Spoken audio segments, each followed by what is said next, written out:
Lishona njani badala bami? It's still 4 August, Friday, 4 August 2023. Today we are investigating the currency mafia. I leave the gold mafia. Abafana abancane ezindala currency mafia.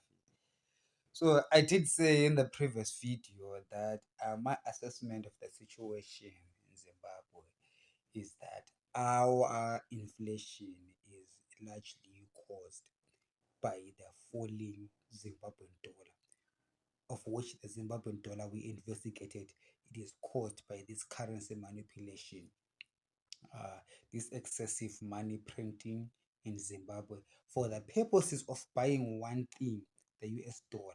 Now you see, someone will say, people who accuse the government of excessive printing. If you I want to talk about two things at the same time. If you government printing and also the inflation that we export from the world, the COVID related inflation, things like, okay, let me start with the COVID thing.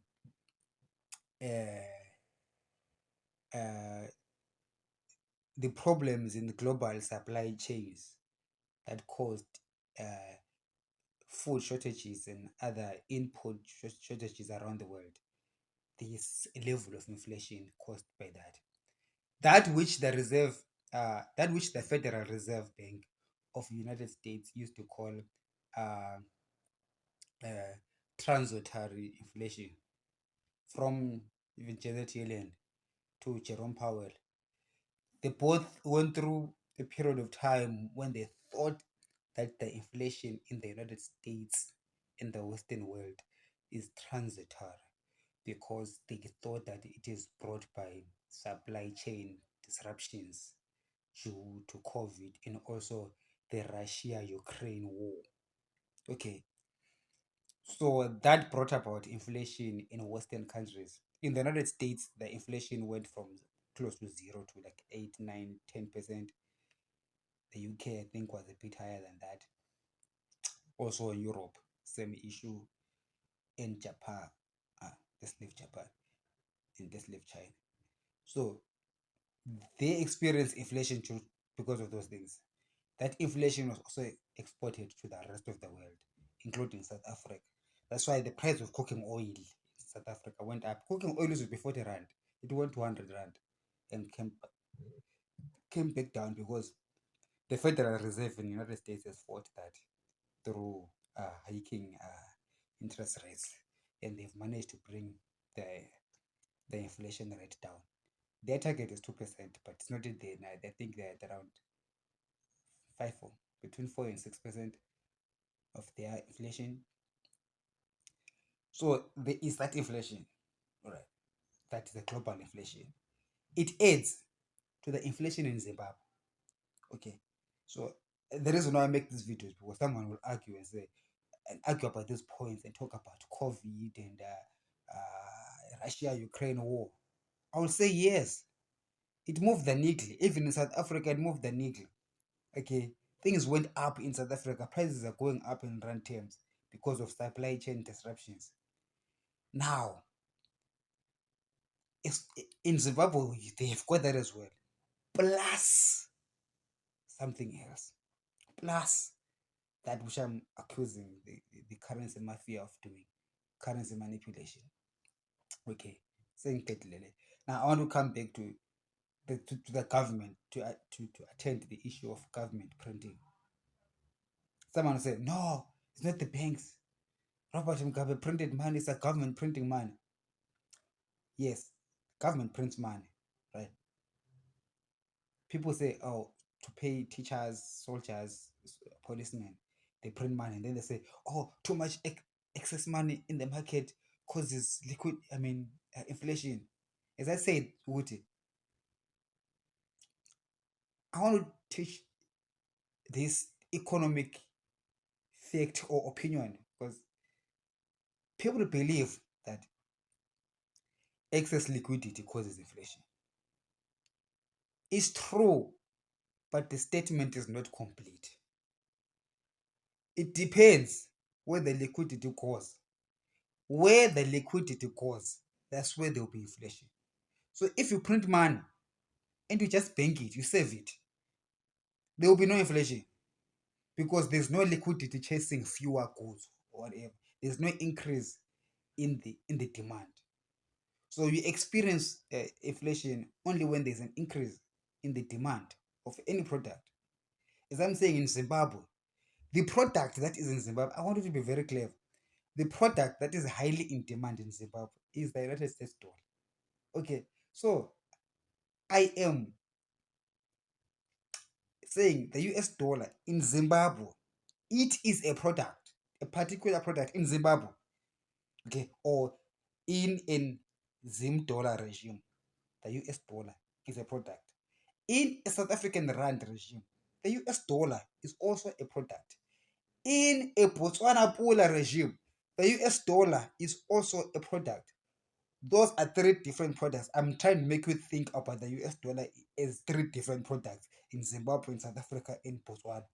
In Zimbabwe, in Botswana and South Africa, that product did not experience an excessive pullers chasing the US dollar as a product. Even in South Africa, it did not experience excessive South African rands chasing the US dollar as a product. However, in Zimbabwe, that product did experience an excessive amount of Zimbabwean dollars chasing that product, which is the US dollar in Zimbabwe. Hence, you see the price of the US dollar in a Zim dollar regime, the Zim dollar area. The price of the US dollar goes up. Why does it go up? Because there's too much Zimbabwean dollars chasing the US dollar. So the price of the US dollar in Zimbabwean terms going up. You need to say rate.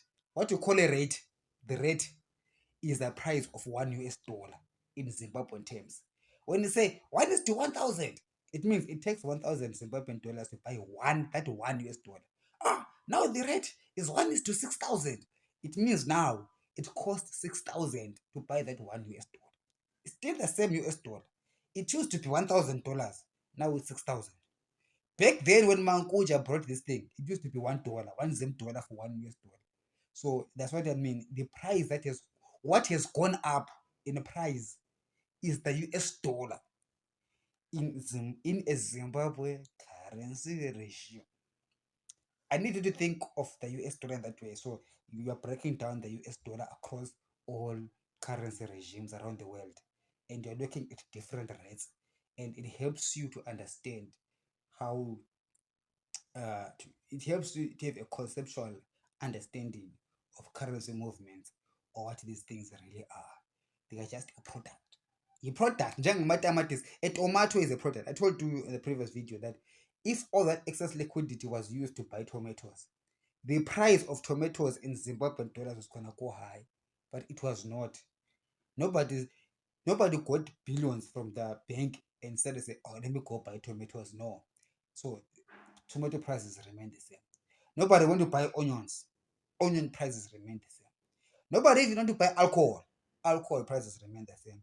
But there's one thing that they all want to buy: the US dollar. So think of US dollar as a product. Because of that, the price of the US dollar went up. Unbeknownst to them, or maybe known or not known, the US dollar, it so happens that it is linked to everything else. If the US dollar is expensive, it becomes expensive for all other imports in the economy. Therefore, all other prices rise as a function of the inflation in the US dollar. Meaning to say that if the US dollar did not increase, did not become more expensive, we would not be having inflation in Zimbabwe. Now, and I say that US dollar loses its value because some people print a lot of money to buy the US dollar. And then I want to address about the issue of the government itself printing money. How does that affect? It's not that much. Do you know why? Because when the government prints money to pay teachers and to pay soldiers and to pay policemen, what happens is this: it's money chasing jobs, government jobs, and these government jobs do not increase because government has got excess amount of money. Therefore, these teachers will get paid more. It doesn't increase because there is a certain number of teachers that they want. They cannot employ a billion teachers. There's a certain number that they want. That number is fixed. It's influenced by how many schools we have, what are the needs of the country.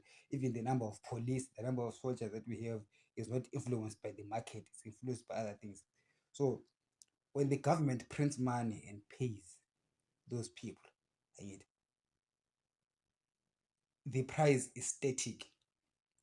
Okay, so bona, the transmission here is what do the teachers and the soldiers and the police do with the money that they get paid? Do you know what the problem in Zimbabwe?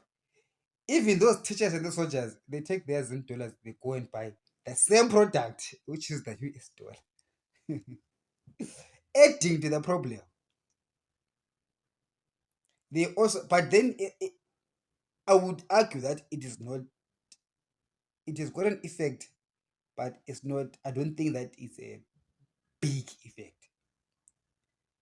It would be better if they took that Zimbabwean dollar and traded or bought goods and services, paid rent in same dollars, bought tomatoes in same dollars, got into a taxi in same dollars, and not seek to buy the US dollar, not have the market demanding US dollar.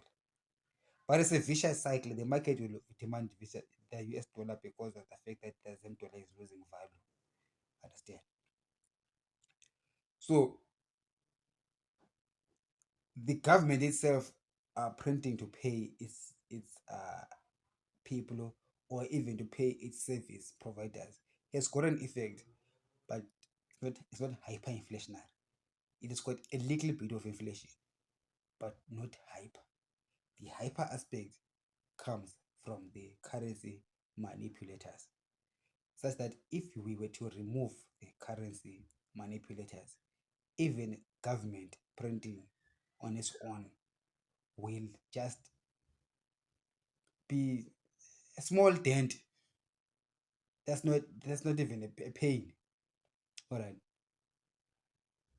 So that is the other point that I needed to clarify, so that we can nail the coffin, to nail on the coffin that it is the currency manipulators, and we have to close that gap. Otherwise, we will not have a country. Otherwise, our wealth will always be stolen. These guys are stealing our wealth using their super education. That's what is happening here. It's not like a ZANU-PF triple C thing, no. Just a currency mafia thing. And I suspect that our people in government do not fully understand this thing. That's why they've never addressed it. That's why it has been going on for over 20 years. And it is unabating, not stopping. No one is stopping it. No one is talking about it, which is strange to me. It has to stop. It has to stop. It has to stop.